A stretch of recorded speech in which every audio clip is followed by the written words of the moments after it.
কেমন আছো বন্ধুরা? আশা করছি তোমরা সবাই খুব ভালো আছো। তো আজও নিয়ে এসেছি নতুন একটা রেসিপি। তবে বাঁধাকপি দিয়ে যে এত লোভনীয় রেসিপি তৈরি করা যায়, একবার যদি তৈরি না করো তাহলে বুঝতেই পারবে না। ভীষণই টেস্টি হয় এই রেসিপি, একদম ঘরোয়া উপায়েই আমি তৈরি করেছি।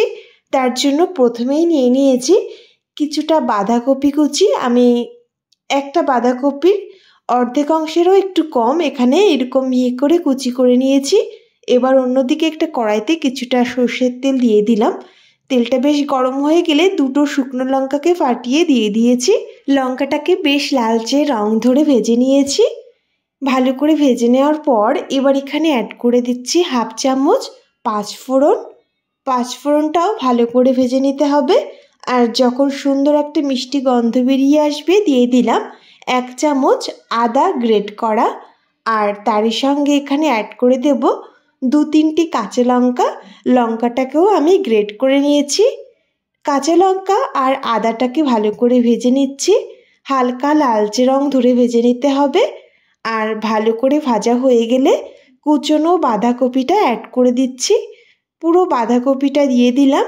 আর প্রথমে তেলের সঙ্গে নেড়েচেড়ে মিশিয়ে নেব। তেলের সঙ্গে নেড়েচেড়ে মিশিয়ে নেওয়ার পর প্রথমেই দিয়ে দিচ্ছি পরিমাণ মতো লবণ আর হলুদ। আর লবণটা অবশ্যই বুঝে দেবে, কারণ বাঁধাকপির পরিমাণটা কিন্তু অনেকটাই কমে যায়, তাই অবশ্যই বুঝে দিতে হবে। লবণ হলুদটা দিয়ে আবারও নেড়েচেড়ে মিশিয়ে নিচ্ছি। মিশিয়ে নেওয়ার পর এবার এখানে কিছুটা মশলা অ্যাড করব। তার জন্য প্রথমেই এখানে দিয়ে দিচ্ছি হাফ চামচ মতো লাল লঙ্কার গুঁড়ো। তোমাদের স্বাদ অনুযায়ী লঙ্কা গুঁড়িটা অ্যাড করবে। তার সঙ্গে দিয়েছি সামান্য জিরে গুঁড়ো আর সামান্য গরম মশলার গুঁড়ো। আর একটা টমেটো, ছোট সাইজের একটা টমেটো 4 ভাগ করে দিয়ে দিলাম। ভালো করে নেড়েচেড়ে মিশিয়ে নেব। আর একটা ঢাকা দিয়ে ঢেকে দেব যাতে বাঁধাকপিটা সুন্দর নরম হয়ে যায়। 2 মিনিট মতো আমি ঢেকে জাল করে নেব আঁচটাকে কমিয়ে। মশলাটা দিয়ে একটু নেড়েচেড়ে কিন্তু প্রথম কষিয়ে নিতে হবে, তারপর ঢাকা দিয়ে মাঝে মধ্যে ঢাকাটা তুলে নেড়েচেড়ে মিশিয়ে নেব। আঁচটাকে কমিয়ে 2-3 মিনিট এইভাবে ঢাকা দিয়ে আমি ভেজে নিয়েছি। আর সবজিটা একদমই নরম হয়ে গেছে, দেখতেই পারছো। এবার এখানে অ্যাড করে দেব 2টো সিদ্ধ আলু। আমি এইভাবে ম্যাশ করে নিয়েছিলাম, সেই সিদ্ধ ম্যাশ করা আলুটা অ্যাড করে দিলাম আর সবজির সঙ্গে ভালো করে মিশিয়ে নিলাম। ভালো করে খুন্তির সাহায্যে মিশিয়ে নিতে হবে একটু টাইম ধরে। আর কিছু সময় জাল করে কষিয়ে নিতে হবে। তো এইভাবে নেড়েচেড়ে 2-3 মিনিট আমি ভালো করে কষিয়ে নিয়েছি আলুর সঙ্গে। আর দেখো এই অবস্থায় কালারটা কিন্তু একদম চেঞ্জ হয়ে আসছে। এবার এই টাইমে একটা সিদ্ধ ডিম অ্যাড করব। আমি গ্রেটারের সাহায্যে সিদ্ধ ডিমটা এইভাবে গ্রেট করে দিলাম। এতে স্বাদটা খুবই ভালো আসে, চাইলে তোমরা নাও দিতে পারো। সিদ্ধ ডিমটা গ্রেট করে দিয়ে পুরের সঙ্গে আমি ভালো করে মিশিয়ে নিচ্ছি। এই বাঁধাকপি আর আলুর সঙ্গে ডিমটাকে ভালো করে মিশিয়ে নিলাম আর 1 মিনিট মতো জাল করে নিলাম। তো পুরটা কিন্তু একদমই তৈরি হয়ে গেছে। হাতের কাছে যদি ধনেপাতা কুচি থাকে শেষে কিছুটা ধনেপাতা কুচি অ্যাড করতে পারো।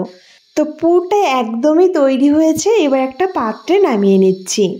এই বাঁধাকপির পুরটা এতটা লোভনীয় হয়, বাঁধাকপি দিয়ে যে এত লোভনীয় রেসিপি তৈরি করা যায়, একবার ট্রাই করে দেখো বন্ধুরা। আশা করছি তোমাদের ভালো লাগবে। এবার এই পুর থেকে কিছুটা অংশ হাতে নিয়ে এরকম একটা লম্বা শেপে তৈরি করে নিয়েছি। চাইলে তোমাদের ইচ্ছা অনুযায়ী শেপ করে তৈরি করে নিতে পারো। তো ঠিক এইরকম ভাবে আমি সবগুলো তৈরি করে নিয়েছি, যতগুলো তৈরি করা যায়। তো এক এক করে কিন্তু আমাদের বেশ কয়েকটাই তৈরি হয়ে গেছে। এইবার এই পকোড়াগুলো বা চপগুলো, যেটাই তোমরা বলো না কেন, তো এটা তৈরি করার জন্য একটা মিক্সিং জার নিয়েছি আর এর মধ্যে দিয়ে দিচ্ছি কিছুটা টোস্ট। এই টোস্টটা দিয়েই আমি কোটিং করব। তার জন্য মিক্সিতে ঘুরিয়ে এরকম গুঁড়ো করে নিলাম। আর অন্যদিকে বাটিতে 2 চামচ নিয়ে নিলাম ময়দা আর 1 চামচ কর্নফ্লাওয়ার। তোমরা চাইলে কর্নফ্লাওয়ার না দিয়েও শুধু ময়দা দিয়েও কিন্তু এই গোলাটা করতে পারো। তো এবার অল্প অল্প জল দিয়ে এই ময়দা আর কর্নফ্লাওয়ার গোলাটা ভালো করে গুলে নিচ্ছি। তো দেখো এখানে এইরকম পাতলা করে গুলে নিয়েছি। খুব ঘন করেও গোলা যাবে না আর একদম পাতলা করলেও চলবে না। এবার একটা নিয়ে আমি প্রথমে সেই বিস্কুটের গুঁড়োর মধ্যে কোট করে নিচ্ছি। ভালো করে সব জায়গায় কোট করে নেওয়ার পর ময়দার মিশ্রণের মধ্যে ডুবিয়ে নেব।